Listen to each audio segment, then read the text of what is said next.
Hey guys, Dan here. Thanks for coming back to GIS 2020. Today we're going to do something different. I invited a personal friend of mine who is a victim of armed robbery and a sexual assault. Miss E is going to share her story with us, and by her sharing her story with you, it's possibly helping you from becoming a victim. Miss E, I want to thank you for being here. Please, will you share your story? Okay, so my experience started on Columbus Day several years ago, and I was going to my boyfriend's house in Pasadena. This is behind the Shops on Lake. That was where he lived. I had just gotten out of work early, got my nails done, and went over to meet him around 4 p.m. So it was still light out. And I parked maybe, I don't know, up the street a little bit because there wasn't any parking. And I was bringing some stuff over to his house, so my arms were full, my purse was dangling from my elbow. In any case, I didn't want to fumble for the key to get through the front door into the apartment.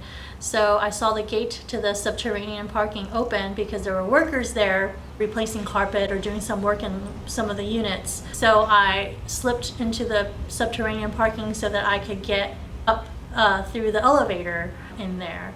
And when I was walking up the street, I did see a young man walking past me. I didn't think anything of it, and like most women, I put my head down, I scurried along and tried to get into the building. While I was waiting for the elevator, that same man that I passed just a few minutes earlier came at me with a gun pointed at me, and he says, "Hey." I immediately, as a reflex, I put my hands up like this and I dropped everything onto the floor that I was carrying with me, including my purse.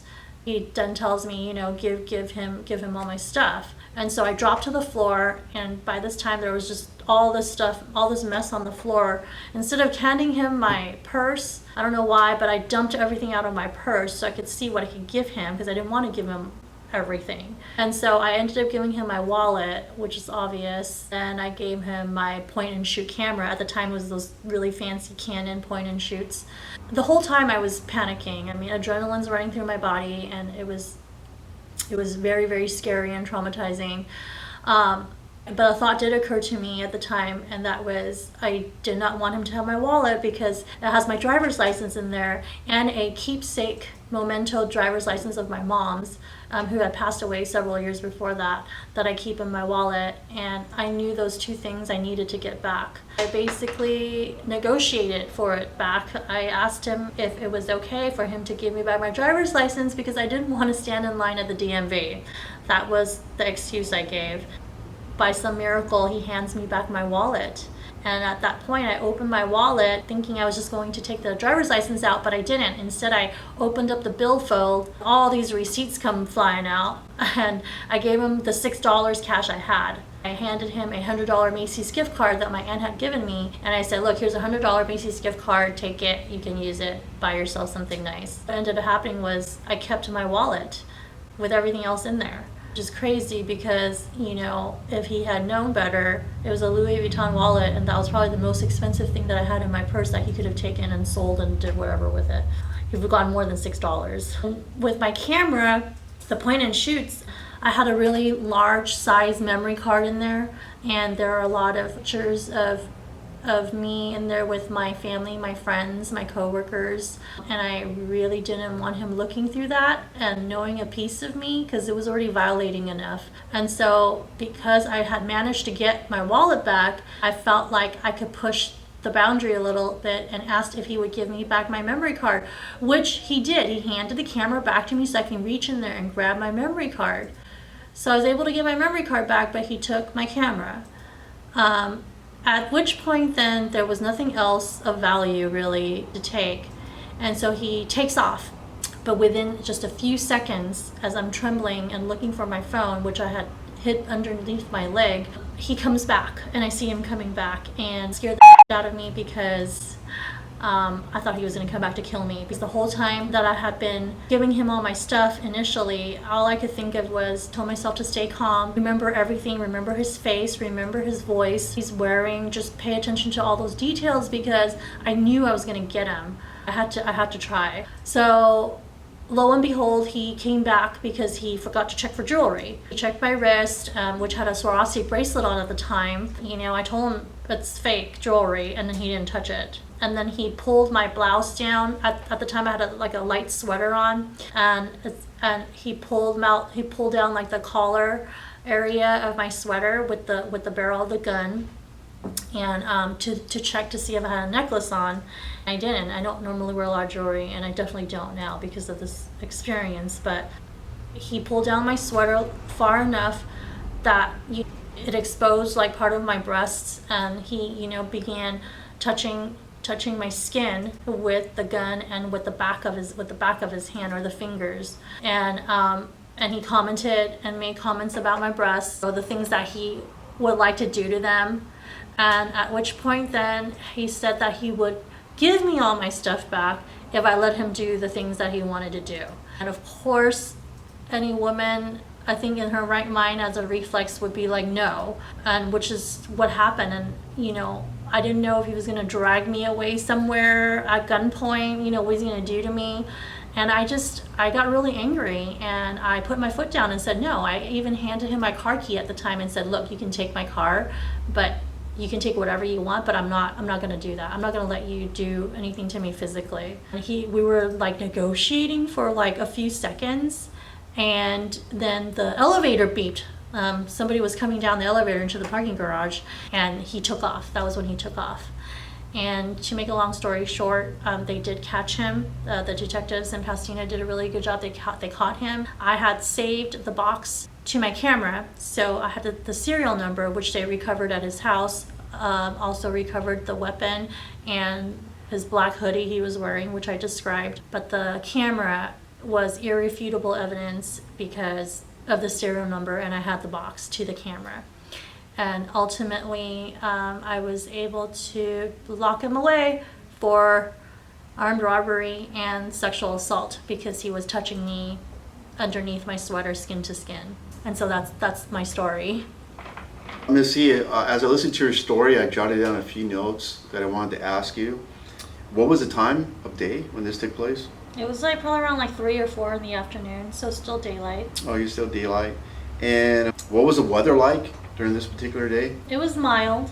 Okay, so it was it sweater temperature or? Yes, so I remember I wore a light sweater, yes. So it wasn't unusual for him to be wearing a hoodie. No.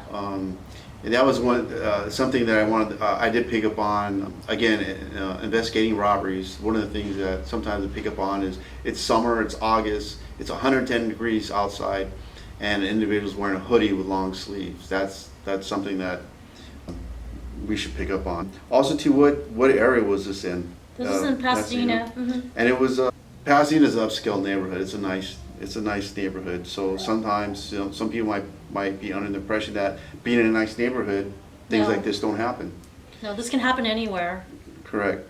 Another thing too was you said when he walked up to you, he had his gun. Was his gun already out when he approached you? Yes. Okay.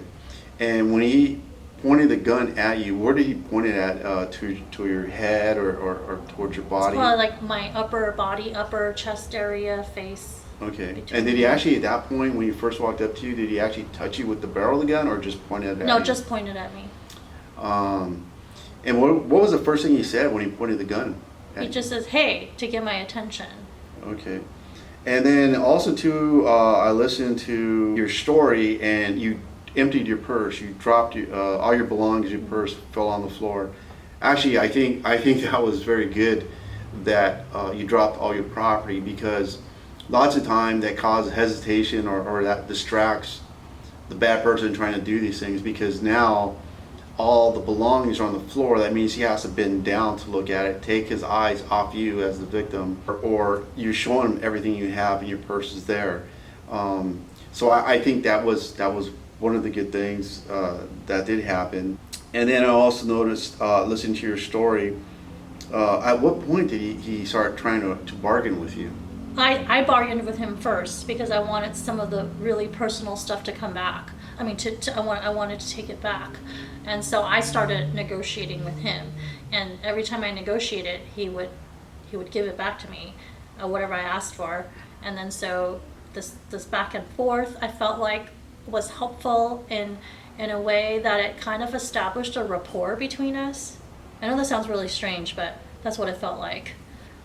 Okay, and I picked up too on the story that in the initial robbery that you were traumatized and in fear, but once it went from a robbery to sexual assault when he wanted to start touching you, that's when it seemed like the negotiating stopped, and you almost had no more fear. It was more like you were angry, and like you said, you wanted to catch this individual.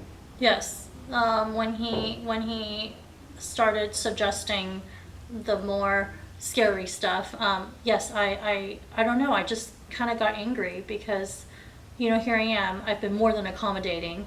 I've given him everything of value that I had, and now he wants to give it all back to me, just so he can like have his way with me physically, and that was the one thing that I wasn't prepared to give him, and so I put my foot down.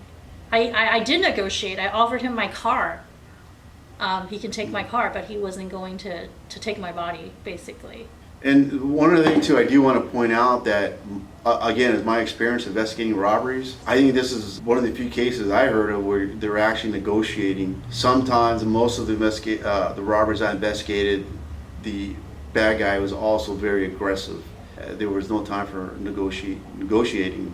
Question I had was, when the elevator did open, what happened? Was there someone in there or what? So it was my boyfriend's neighbor, his actual next door neighbor, and he saw me on the floor, like just scared and all my stuff all over, so he knew something was wrong, and I told him I just got robbed, and the guy just fled on foot. And so before I could say anything, the neighbor chases out there, runs out there, and sees the guy jump into a getaway car.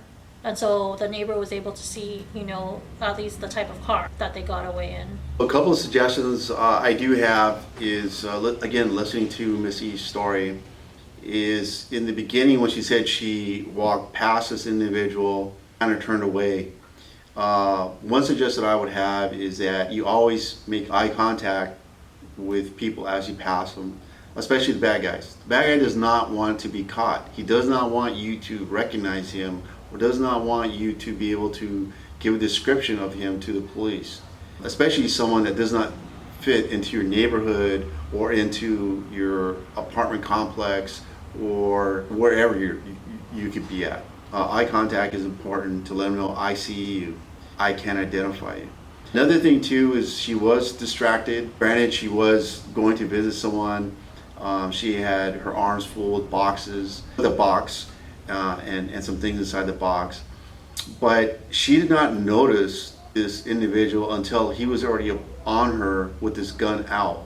Again, she was not paying attention to her surroundings, maybe just excited to go see her boyfriend. Again, you should always be aware of your surroundings. She could have saw the individual as he was walking up on her. Maybe he had the gun in his waistband. If she was aware of surroundings, maybe she could have saw him reaching in his waistband under his shirt, pulling the gun out from his hoodie.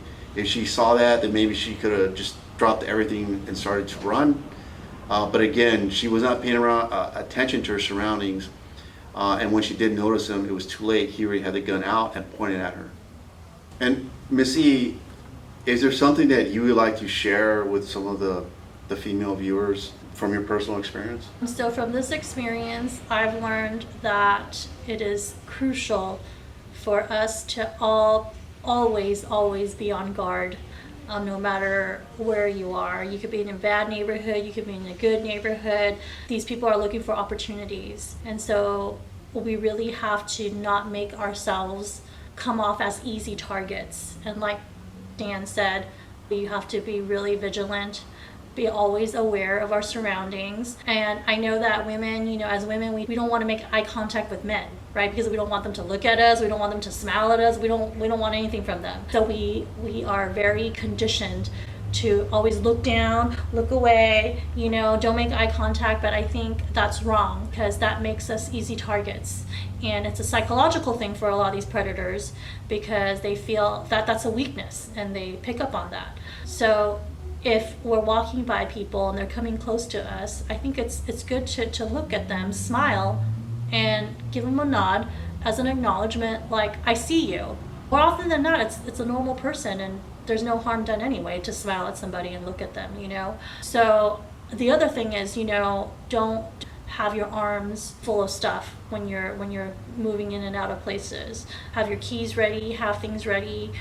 Don't have your arms free to fight people off, to do things with your arms. Don't have them all be preoccupied with things. I think that's pretty important too. And I think the most important is that I feel like I'm very lucky in a very unlucky situation. And you know, at the end of the day, you have to, as a woman, you need to trust your intuition and always try to stay as calm as possible. Tell yourself and use your brain, listen to your heart, listen to your gut, because more often than not, that's really going to be what's going to help you out of a very, very messy and sticky situation. And as women, we really have to rely on that to get us out of a bind. And so I think, you know, just looking back at the experience, it was a really important learning experience. And I wanted to come on here with Dan so that I could share it so women anywhere can learn from this and prevent this from happening to them. So Ms. E, I want to thank you very much Thank for you. sharing your story. I'm sure it's not that easy to be sharing your story. But again, I do appreciate it, and I do truly hope it could help some of the ladies watching our video or our channel, and not just the women, but also to men. You know, you have to be aware of your surroundings at all times. Again, thank you very much for coming in, and thank you. Thank you for having me. Once again, thank you for watching GIS 2020, and if you like what you've seen, please share it with your family and friends. Subscribe, hit the ring button, and if you have a story that you would like to share and possibly help someone else from being a victim of a crime, please do so. Again, remain confidential. Also too, if you have a comment of anything that you see on our channel, please do comment and we will reply. Thanks again for watching. Till next time, be safe.